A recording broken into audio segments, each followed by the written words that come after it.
What's happening, guys? I hope you guys are well. It's Wednesday of race week, the biggest race of the year for me so far.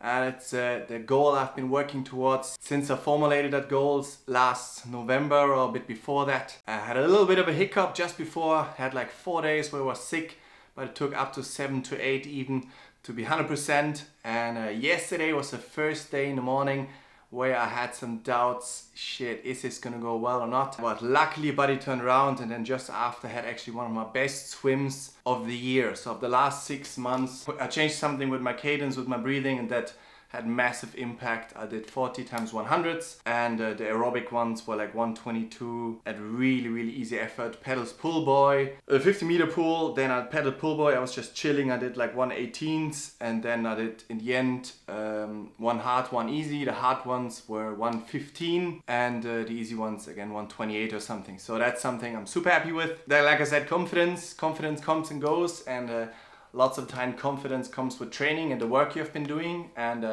now I'm happy that the body is back and that I can do absolutely my absolute best on Sunday. So I was gonna take you along to an outside nice in the mountain, the last TT session.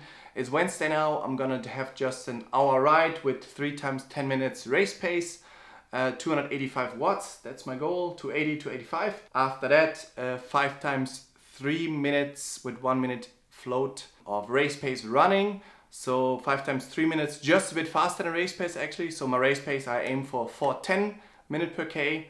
That should add up to a 2:54 marathon. Sounds crazy, but let's see. I believe I can do it. We'll see on Sunday. So just a bit faster than that. So I'm gonna go for 3:55s. So like 15 seconds faster, somewhere in that range.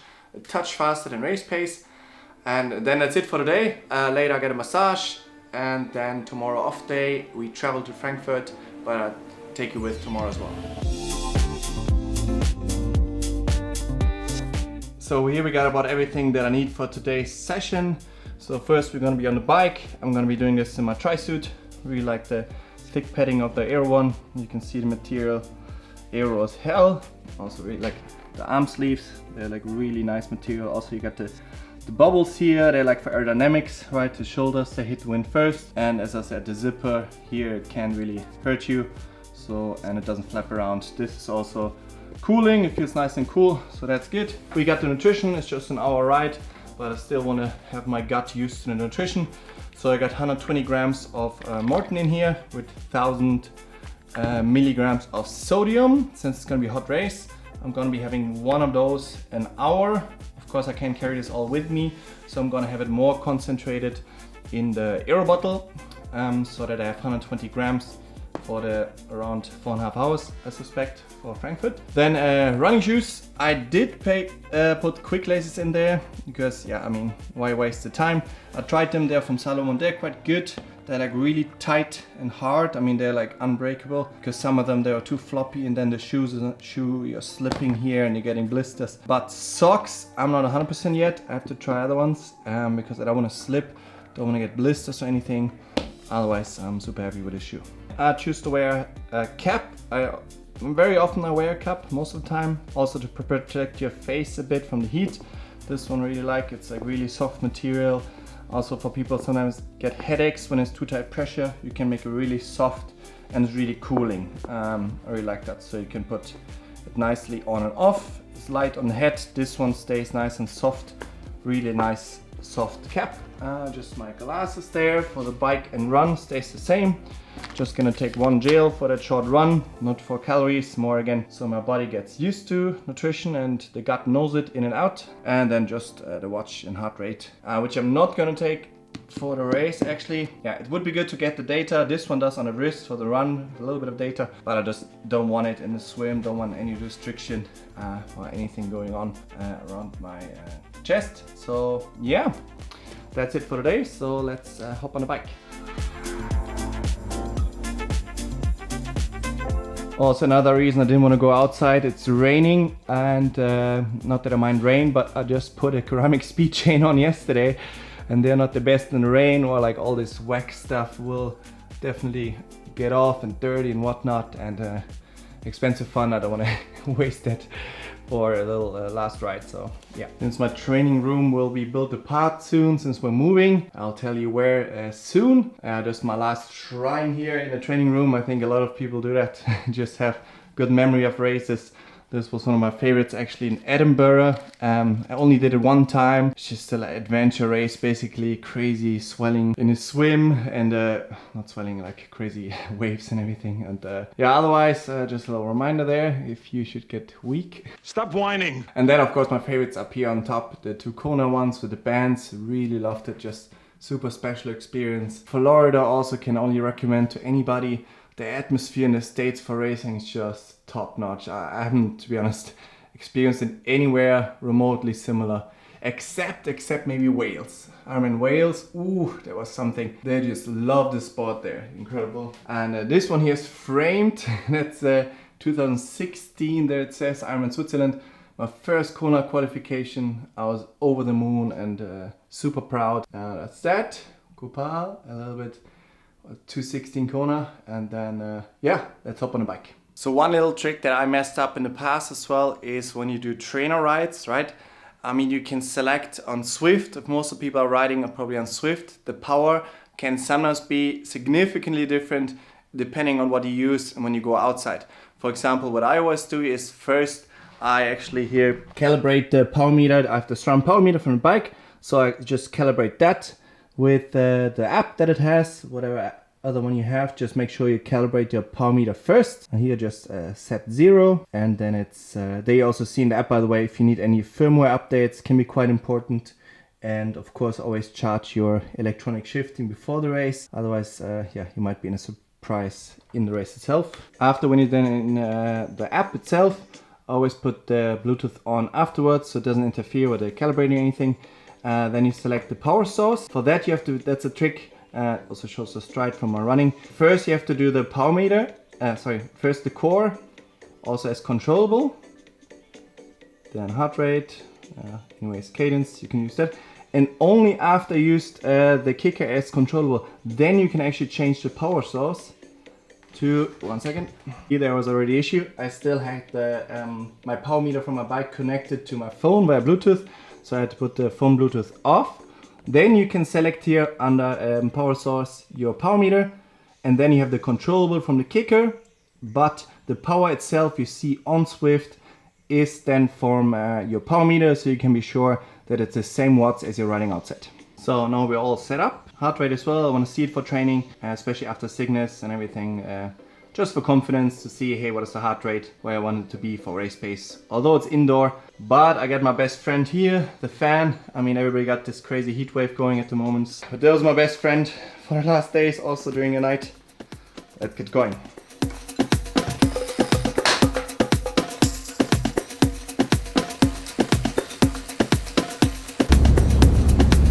So we've got 20-minute easy warm-up, 3 times 10, 285 watts. And 5-minute easy, 170 or whatever, just do it super easy. And then straight onto the run. So this is what I've been looking at most of the winter.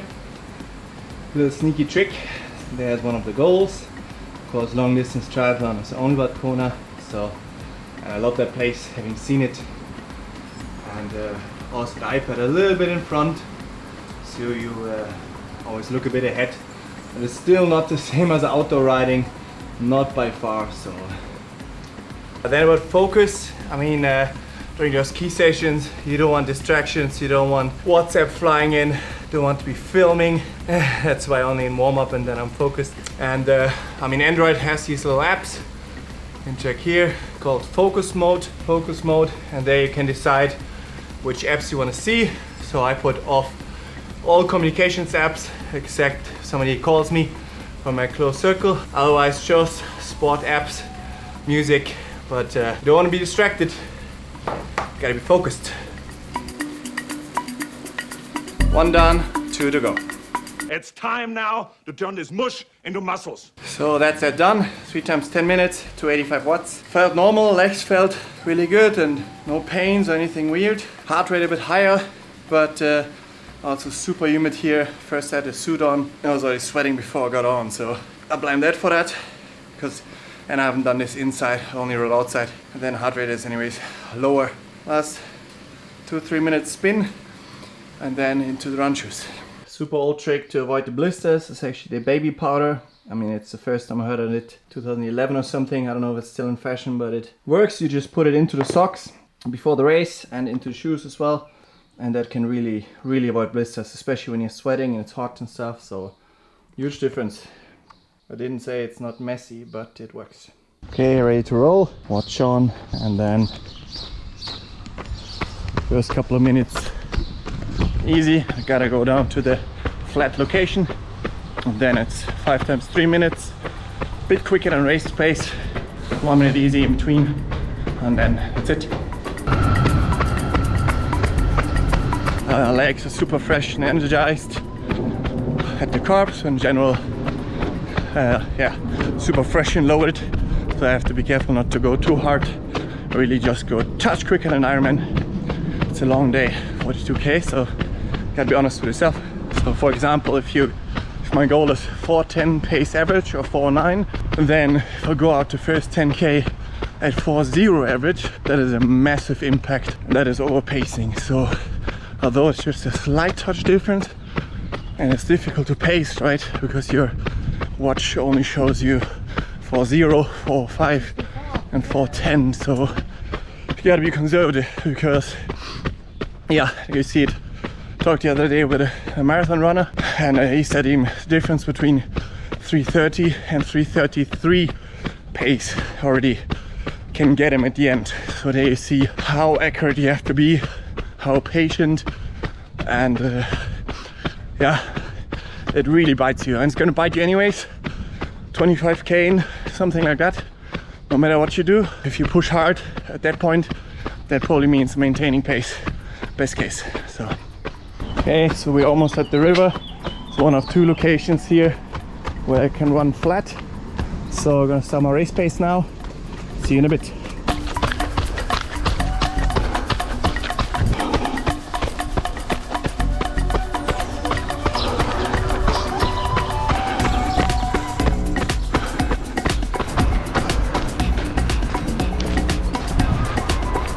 So there was that. It's good, legs felt normal, and just a little bit quicker, 3:55. Couldn't maintain that for sure on Ironman, but just a little bit touch slower, feel a lot more comfortable. So walking home now, the rest. Don't want to be too much on my legs. And yeah, then that's it for training for today.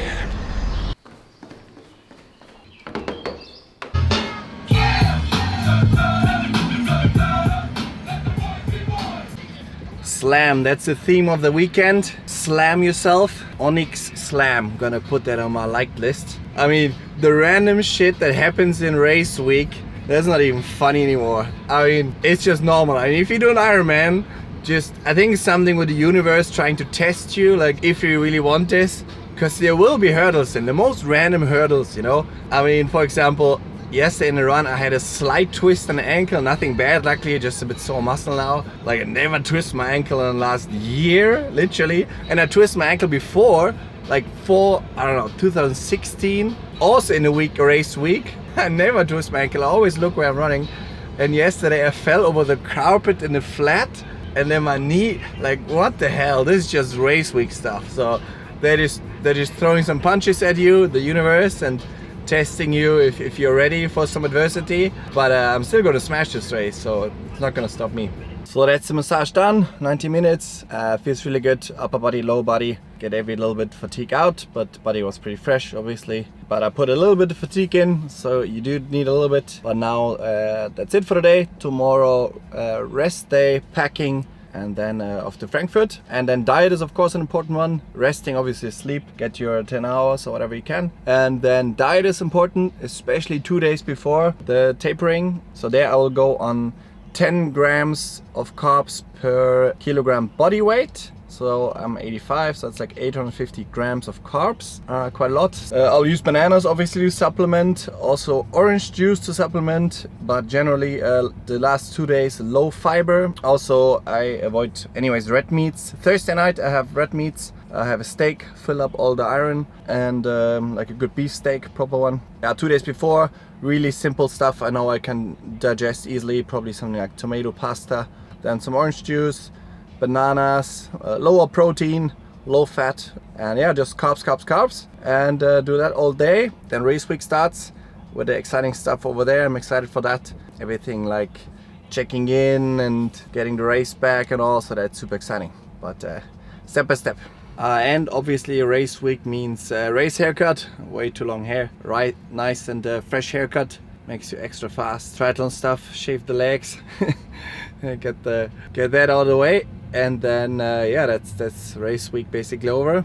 And then race day is just rehearsing what you did in training, and be willing to suffer and be ready for incredible amounts of suffering. The more you suffer, the faster you're gonna go. So it's all up to you. It's all up to your brain. So I know I put all those numbers out there and they sound nice and fancy, but if you're not willing to go to some really dark places, you're not gonna get those numbers. I'm very aware of that, and I'm very aware that the last 12 to 15k of the race latest gonna be an absolute nightmare. An absolute nightmare. But I want it to be, because I prepared for this, and that's why you sign up for an Ironman. You don't sign up for the first 10k and for the swim. You sign up for the rest, to see what you're made of and if you can sustain that pain or not. Good morning guys. It's now Thursday morning. Currently packing. Always quite a bit of stuff. We're going over by car, so that allows a bit more flexibility with packing. And for example, things like the fan, I will take that with if it's hot sleeping at night. In general, in the apartment to cool down a little bit, because it's still going to be warm. And yeah, otherwise it's a lot of stuff. What I try to do always with packing is that I first just start to get everything out, everything I can think of. Just put it on the bed. I can show you here, just like that. I'll just put it everything out, a little bit sorted, like biking, swimming and everything, and then I get out my checklist later. I have like a checklist, actually make some pictures when I put it out like that, once sorted and also confirmed with some online checklists, and then I made pictures of it and made a photo album on my phone. So each time I have to repack, I'll just get out those pictures, and then I check after I laid everything out. I forgot this. I forgot the CO2. I forgot the pump, or whatever it is. And then by doing that, it's quite a visual confirmation. Then you can be quite sure that you don't forget anything. And then after I finish that, I actually sit down for 5 minutes and visualize everything from really before the start, bike, run, and think about all the gear I'm using during that. Of course, if you're going through that and you're noticing, oh wait, I grabbed my nutrition, oh I forgot my nutrition to take with, or like I pumped the tires in the morning, oh I forgot to bring the pump, things like that, then you can avoid it like that. Just a little packing, and then a bit of work, just like 1 hour run coaching, nothing fancy. Coming back, hairdresser, food. Today's iron day, so I will have a steak, beef to charge up on iron Thursday. And then tomorrow and the day after, only a little bit of chicken and less protein and less fiber. Got the bike ready here as well. Luckily I don't have to pack it in anywhere, not in the package. I just put it in, put the front wheel off, put it in here, and then back of the car. Alrighto, went through all the steps, put them step by step in here. All the nutrition in one, swim stuff in one, bike, computer, digital stuff, all a little bit spread, but ready to pack in the car. I have the feeling always when you have more space to pack stuff, you always take more with. Do you know that feeling? I feel like that's me, but now I'm packing foods already, foods I'm used to, pasta. I could buy it there, but just like everything prepared as much as possible. To bring everything, limit stress once you're there, or any kind of thing. I have to go to the supermarket or anything like that. Of course, my fiance helps me, which is amazing as support. Now, quick off to work.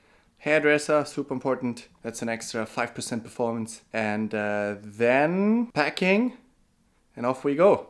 So we got some packing in progress here. Also got the 5% performance bonus. And yeah, just packing everything in the car. Snacks with, food, and then super excited to go.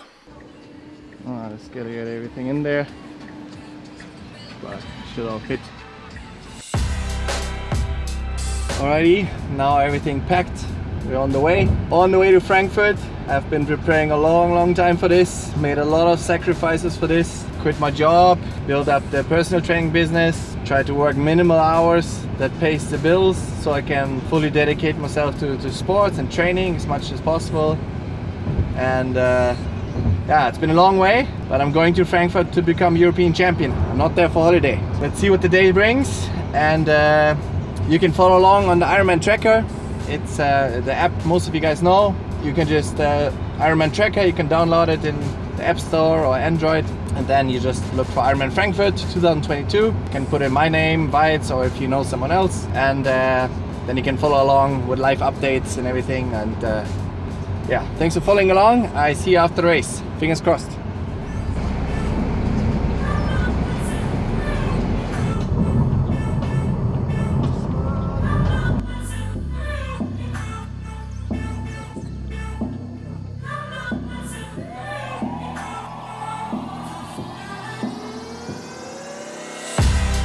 Hey guys, I hope you enjoyed the video. You can really help me out if you like and subscribe, push your notification bell, comment below what you want to see next, and I see you in the next video.